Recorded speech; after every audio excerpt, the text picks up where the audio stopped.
What did you see right here? It started with a phone call. Allison and Butch Leckie couldn't believe their luck when they got a call last March saying they'd won a grant from the federal government. We were guaranteed a $15,000 government grant that we would not have to pay back.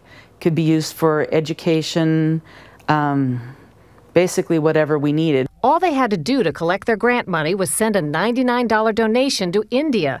The Washington State couple says it sounded like a good deal until the caller demanded they also wire a bank transfer fee and a security deposit totaling almost $1,650.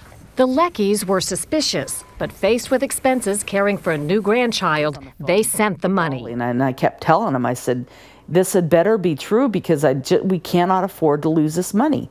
I mean, I was in there just really crying, you know, and he kept reassuring me, it's okay, you know, Mrs. Leckie, everything's going to be fine. The Leckies say the caller claimed to be working for the U.S. Department of Health and Human Services, HHS, but that's not true, and it angers HHS Deputy Inspector General Gerald Roy. These scammers prey on a very, very vulnerable portion of our society, and I am more than willing to do something about that.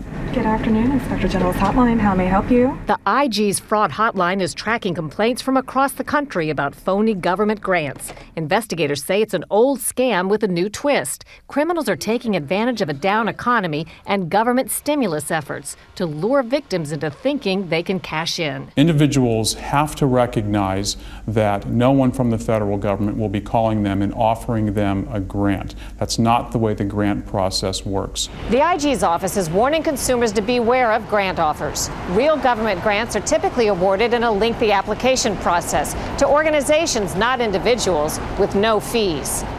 Too late for the Leckies. They didn't get the grant and lost all the money they sent up front, putting them further behind on their bills and at risk for losing their home. Sharyl Attkisson, CBS News, Washington.